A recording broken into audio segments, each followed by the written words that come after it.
Beef ribs. In my opinion, the best cut of barbecue. I call this the candy of barbecue. Beef ribs have a massive amount of marbling or intramuscular fat that when properly cooked low and slow, that fat renders out and you end up with the perfect, smoky, juicy bite.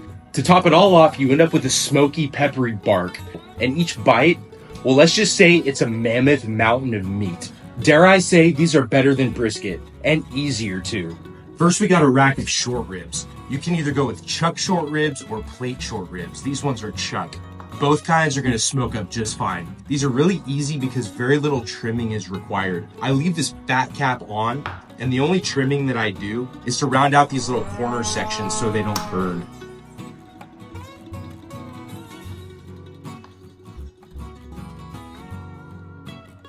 Let's go outside and light up that fire in our Bellfab offset smoker. We're going with post oak today.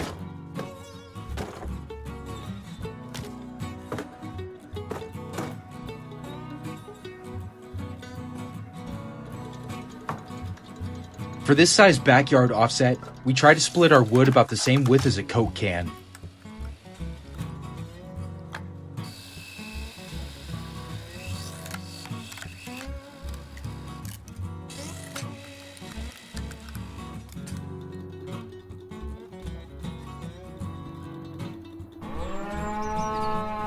Guys, the further and further you get on your barbecue journey, the closer and closer you get to an offset smoker. I'm not knocking electric smokers or pellet smokers. I'm just saying that these guys give you the best flavor. You burn a real wood fire, and I think that just gives you the best smoke flavor you can possibly get. If you've ever had anything off of an offset smoker, you understand what I'm talking about. It gets you that true Texas style flavor that some of the shortcuts just can't replicate. Now, I understand what you might be thinking. An offset smoker is too much work, but I'll tell you what, man. It is worth it. It's actually kind of fun managing a fire, tending to it all day, and then enjoying the finished product. Please do yourself a favor and look into offset smokers. This here is a Bell Fabrications custom offset smoker. Type in the link below into your browser to look more into their products. And you won't regret it, I promise. We gotta wake up the smoker from its 7-day nap. Time to open up the doors and vents so we can get the airflow going. We'll get our lump charcoal in that firebox and hit it with the grill torch. The torch is acting up and the automatic start isn't working, so we'll cheat and use a lighter.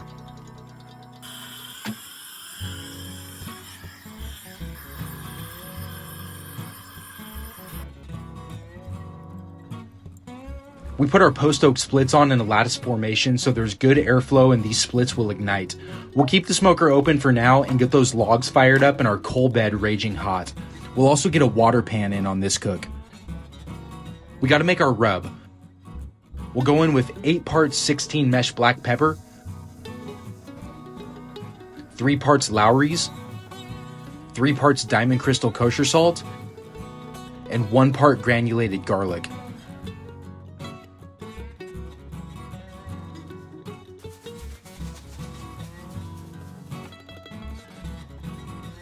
We're gonna get some Wagyu beef tallow in a pan and throw this on the smoker too.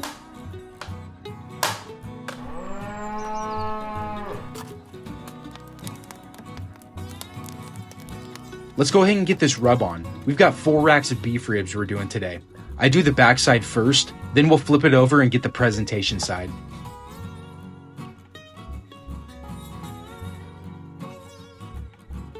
This coal bed is definitely well established and we have a healthy fire, so let's close the smoker down. We want to work the temp in the cook chamber to 200 degrees.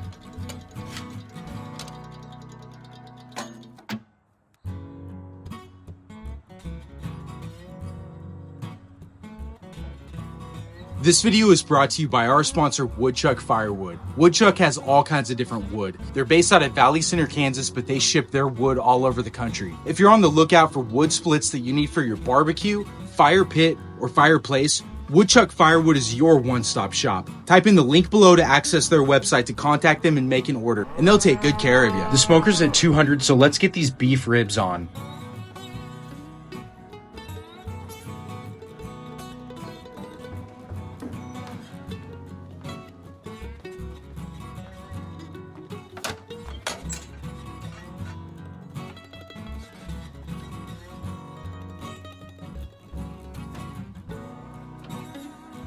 After we get the ribs on, we just maintain the smoker at 200 for the first 3 hours.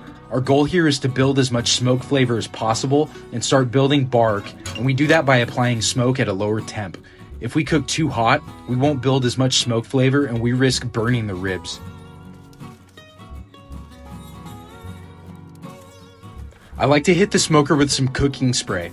With each cook, I wait till that fire is hot and I spray some cooking spray on the outside. The hot metal hits that cooking spray and creates a protective barrier on the outside. This is called polymerization.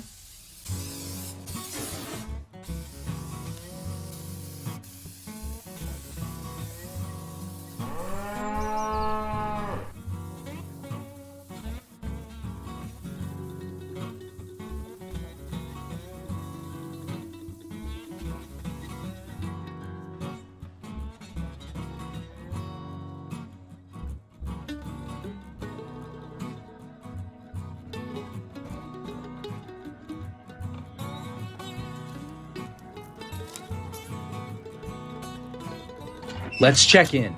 It's been 3 hours and our first time opening the smoker since we started. Notice we're building some good color, which indicates good smoke flavor. The bark is also setting.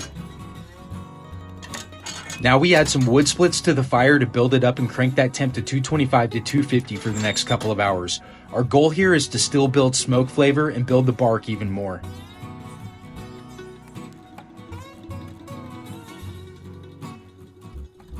It's starting to rain. No big deal.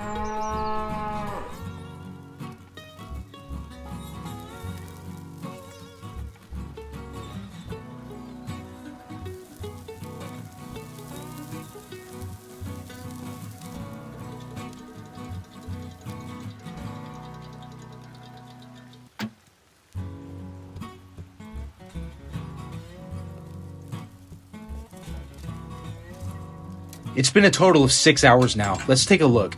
Notice how the bark is fully set and we have amazing color.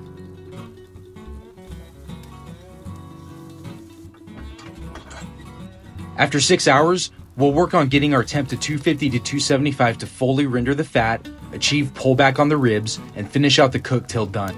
Probably 8 to 9 hours total cook time. One major key component to barbecue is having a good quality instant read thermometer to A, get a good, accurate, fast temperature reading on your meat as it's cooking, and B, check for doneness with the probe feel test as you insert the probe into the meat.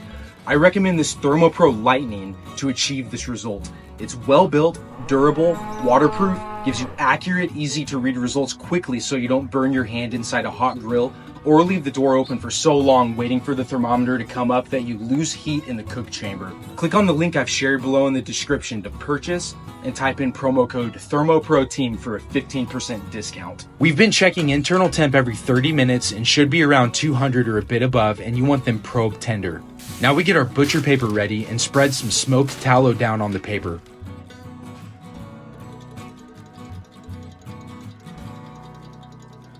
One rack is already finished. This one is above 200 internal and probe tender, so we'll wrap it in the tallow-soaked butcher paper.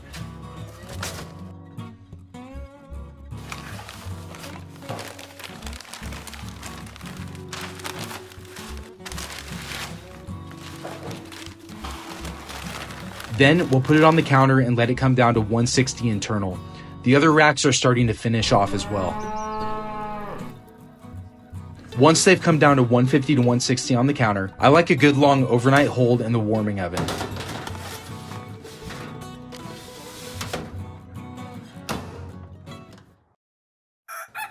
The next day, these are done. Let's dive into one of the racks.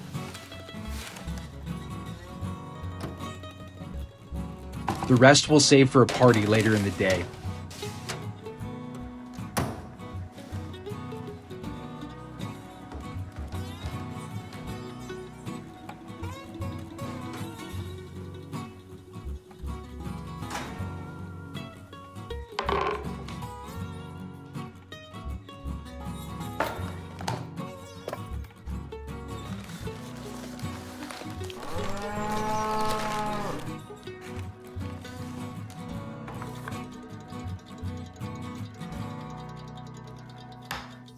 Just simply slice between the bone with our slicing knife and dig in.